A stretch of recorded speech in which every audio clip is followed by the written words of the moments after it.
ರಾಜ್ಯ ಕಾಂಗ್ರೆಸ್ನಲ್ಲಿ ಕ್ಷಣಕ್ಕೊಂದು ಬೆಳವಣಿಗೆಗಳಾಗ್ತಾ ಇದೆ.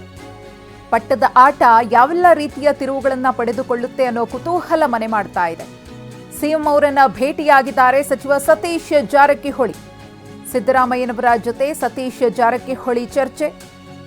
ಸಿಎಂ ಅವರ ಅಧಿಕೃತ ನಿವಾಸ ಕಾವೇರಿಯಲ್ಲಿ ಮಾತುಕತೆ ನಡೆದಿದೆ. ತೀವ್ರ ಕುತೂಹಲವನ್ನ ಕೆರಳಿಸಿದೆ ಸಿಎಂ ಮತ್ತು ಸತೀಶ್ ಜಾರಕಿಹೊಳಿಯವರ ಭೇಟಿ. ಮೊನ್ನೆ ಡಿನ್ನರ್ ಮೀಟಿಂಗ್ನಲ್ಲೂ ಕೂಡ ಸತೀಶ್ ಜಾರಕಿಹೊಳಿಯವರು ಭಾಗಿಯಾಗಿದ್ರು. ಈಗ ಮತ್ತೆ ಸಿಎಂ ಅವರನ್ನ ಭೇಟಿಯಾಗಿದ್ದಾರೆ. ಈ ಭೇಟಿ ಸದ್ಯದ ಬೆಳವಣಿಗೆಗಳಿಗೆ ಸಂಬಂಧಪಟ್ಟಂತೆ ಮತ್ತಷ್ಟು ಪುಷ್ಟಿಯನ್ನ ಕೊಡ್ತಾ ಇದೆ, ಕುತೂಹಲವನ್ನ ಕೆರಳಿಸಿದೆ.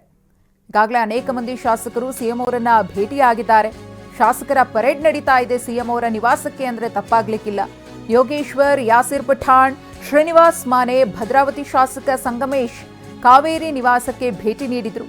ನಿನ್ನೆ ರಾತ್ರಿ ಡಿಸಿಎಂ ಡಿಕೆ ಶಿವಕುಮಾರ್ ಅವರನ್ನ ಹಲವು ಶಾಸಕರು ಭೇಟಿಯಾಗಿದ್ರಲ್ಲ, ಅವರ ಪೈಕಿ ಒಂದಷ್ಟು ಮಂದಿ ಇವತ್ತು ಸಿಎಂ ಸಿದ್ದರಾಮಯ್ಯನವರನ್ನು ಕೂಡ ಭೇಟಿಯಾಗಿದ್ದಾರೆ.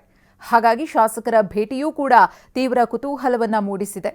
ಯಾರು ಯಾರ ಪರವಾಗಿ ನಿಲ್ತಾ ಇದ್ದಾರೆ, ಯಾರ ಪರವಾಗಿ ಇಲ್ಲಿ ಬ್ಯಾಟ್ ಬೀಸ್ತಿದ್ದಾರೆ, ಏನ್ ನಡೀತಾ ಇದೆ ಕಾಂಗ್ರೆಸ್ನ ಮನೆಯೊಳಗೆ ಅನ್ನೋ ಕುತೂಹಲವಂತೂ ಸದ್ಯಕ್ಕೆ ಮನೆ ಮಾಡಿದೆ. ಕ್ಷಣ ಕ್ಷಣಕ್ಕೂ ಕೂಡ ಏನ್ ಬೆಳವಣಿಗೆಗಳಾಗುತ್ತೆ ಅನ್ನೋದನ್ನ ನಿರೀಕ್ಷೆ ಮಾಡೋದಕ್ಕೂ ಕೂಡ ಸಾಧ್ಯ ಆಗ್ತಿಲ್ಲ. ಒಬ್ಬರಾದ್ಮೇಲೆ ಒಬ್ರು ಬಂದು ಡಿಸಿಎಂ ಅವರನ್ನ ಭೇಟಿಯಾಗೋದು, ಸಿಎಂ ಅವರನ್ನ ಭೇಟಿಯಾಗುವಂತಹ ಕೆಲಸಗಳು ಆಗ್ತಾ ಇದೆ. ಇನ್ನು ಈ ಬೆಳವಣಿಗೆಗಳ ಬಗ್ಗೆ ಮಾತನಾಡಿಸಿದಂತಹ ಸಂದರ್ಭದಲ್ಲೂ ಕೂಡ ಎಲ್ಲರೂ ತಮ್ಮ ತಮ್ಮ ಅಭಿಪ್ರಾಯಗಳನ್ನು ಹಂಚಿಕೊಳ್ತಿದ್ದಾರೆ. ಒಂದಷ್ಟು ಮಂದಿ ಡಿಸಿಎಂ ಡಿಕೆ ಶಿವಕುಮಾರ್ ಅವರು ಸಿಎಂ ಆಗಬೇಕು ಅಂತ, ಇನ್ನೊಂದಷ್ಟು ಮಂದಿ ಸಿದ್ದರಾಮಯ್ಯನವರೇ ಸಿಎಂ ಕುರ್ಚಿಯಲ್ಲಿ ಮುಂದುವರಿಲಿ ಅಂತ, ಮತ್ತೊಂದಷ್ಟು ಮಂದಿ ತಟಸ್ಥರಾಗಿದ್ದಾರೆ. ಆ ಕಡೆನೂ ಬೇಡ ಈ ಕಡೆನೂ ಬೇಡ ಅಂತ ಹೇಳಿ ಮಾತೇ ಆಡ್ತಾ ಇಲ್ಲ.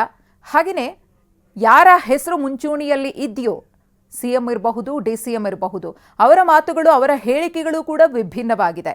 ಸಿಎಂ ಅವರು ಹೇಳ್ತಾರೆ ನಾನೇ ಇನ್ನೂ 2.5 ವರ್ಷ ಕಂಟಿನ್ಯೂ ಆಗ್ತೀನಿ, 2 ಬಜೆಟ್ ಅನ್ನ ಕೂಡ ಮಂಡಿಸ್ತೀನಿ ಅಂತ ಹೇಳಿ. ಡಿಸಿಎಂ ಡಿಕೆ ಶಿವಕುಮಾರ್ ಹೇಳ್ತಾರೆ ಹೈಕಮಾಂಡ್ ನಿರ್ಧಾರಕ್ಕೆ ಬದ್ಧ ಅಂತ.